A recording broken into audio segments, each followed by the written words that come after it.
Il y a un cauchemar récurrent que je fais souvent en ce moment. Ce qui le rend atroce, c'est qu'il fonctionne toujours comme un rêve lucide. Voilà, je me retrouve dans un genre de catacombe et temple en souterrain. Un genre de mélange entre les deux. Je sais que je suis très profondément enfoui sous terre, au moins 40 mètres de profondeur, voire 50. Comme tout rêve, ou là en l'occurrence cauchemar qui se respecte, j'ignore comment je suis arrivé là, ni quel est mon but.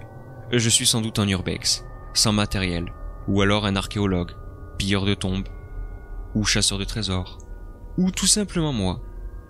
Bien que j'opterais pour l'option moi et chasseur de trésors. Le sol en pierre lisse et sculptée est rempli d'un épais brouillard se soulevant jusqu'à 12 cm de celui-ci. Et celui-ci étant dissipé par endroits. Il y fait extrêmement sombre, et les couloirs sont assez étroits bien que relativement larges. L'ambiance, pesante, me fait me sentir anxieux, et je me sens aussi assez effrayé à l'idée de m'engouffrer à l'intérieur.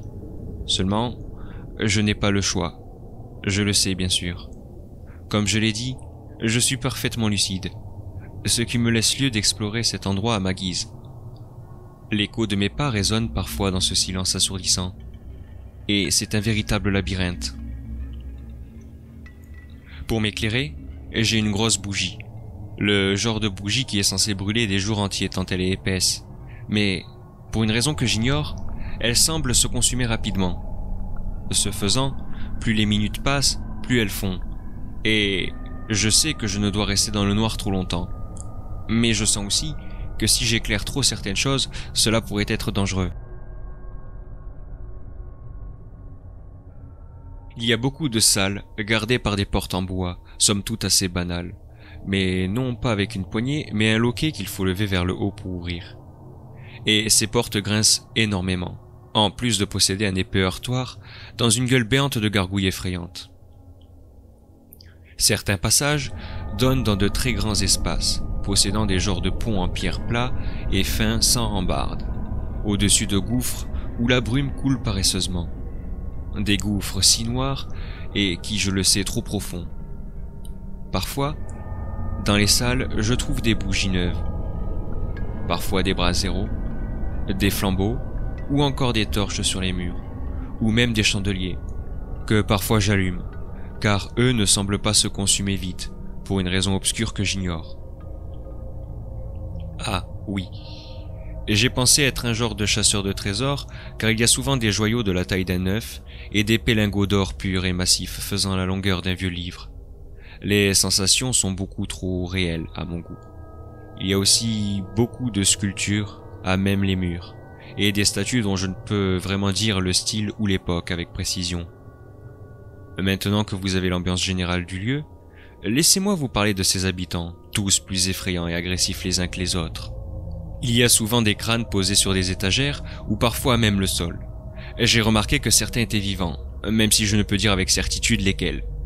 J'ai constaté à mes dépens qu'ils réagissaient aux mouvements trop brusques, comme des gens que l'on réveille en sursaut. Si cela arrive, ils se mettent à sautiller, presque à léviter à 20 cm de leur position initiale, et se fichent quelques instants en l'air, le tout en braillant. Leur son est horriblement fort, et ils hurlent des trucs comme « Ah !» ou « Yahoo !» ou encore « Quoi ? Quoi ?»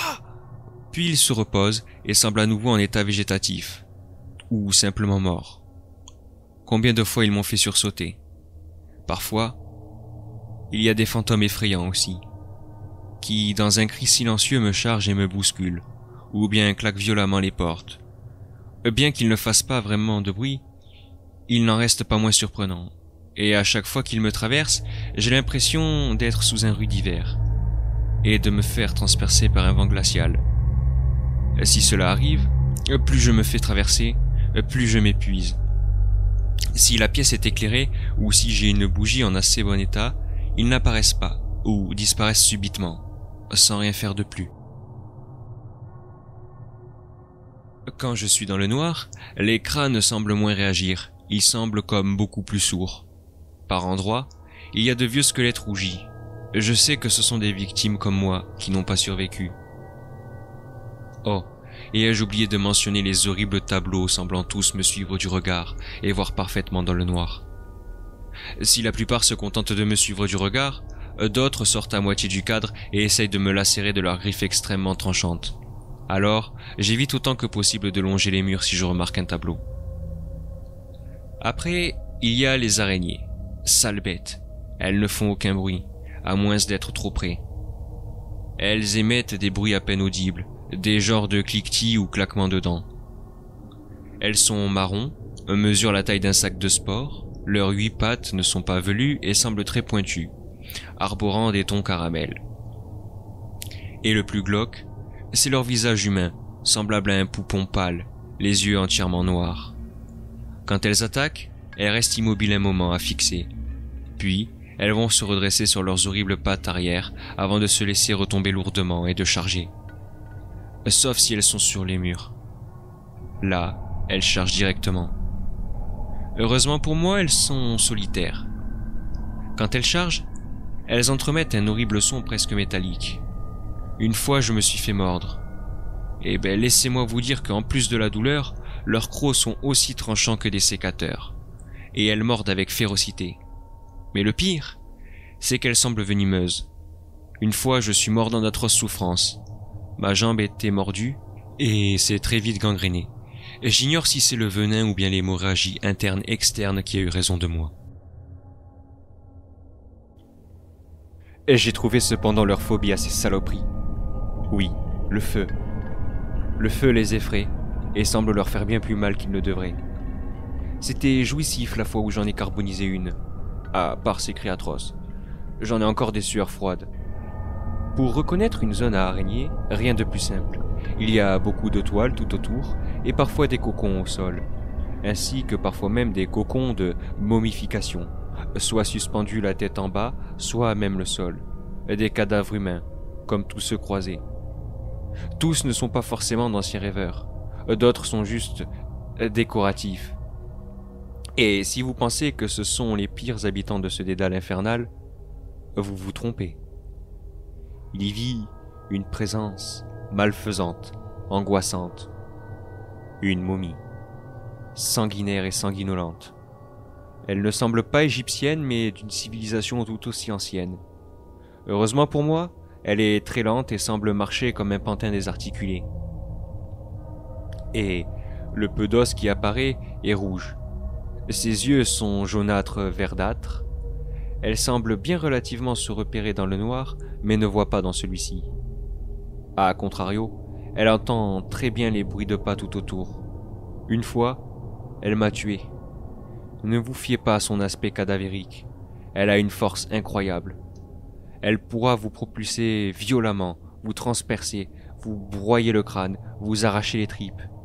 Mais ce qu'elle préfère, c'est vous dévorer vivant, en vous commençant par le ventre.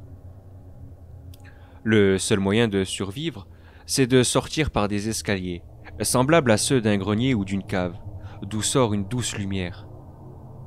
Seules les victimes peuvent traverser. Et il faut en traverser 6. 1 par nuit de cauchemar. Le plus troublant reste les morceaux de parchemin, où il est écrit des messages d'anciennes victimes de ce cauchemar. Ce qui me laisse penser qu'il y a eu d'autres victimes avant moi, et qu'il y en aura d'autres. Et de toute façon, comme bon rêve qui se doit, on le sait instinctivement. Voilà pourquoi je vous en parle ici. Et sachez aussi que vous n'avez droit qu'à 9 morts. Une amulette de chat noir autour de votre cou possède à l'arrière 9 gouttes de cristal, avec ce qui ressemble à du sang. Même si vous trébuchez, rassurez-vous, rien ne peut détruire cette amulette, seulement votre vie. Et une dernière petite chose, mourir vous fera revenir au dédale précédent, sauf si vous êtes piégé au tout premier. Je ne suis mort que 4 fois, et j'ai traversé 5 dédales, ou du moins, j'ai trouvé 5 fichus escaliers. J'espère en finir une bonne fois pour toutes avec cet horrible cauchemar, que j'ai intitulé « Le dédale des damnés ». PS. Pour les petits malins, sachez que chaque blessure mortelle ou non a régulièrement tendance à se répercuter dans la vraie vie, sous forme de douleur ou cicatrice. Rassurez-vous, vous ne craignez cependant plus rien au réveil, mais n'oubliez jamais une chose. Si vous mourrez dans cet horrible cauchemar, vous mourrez dans la réalité. Oh, et aussi, retenez bien ceci. La prochaine victime sera peut-être vous.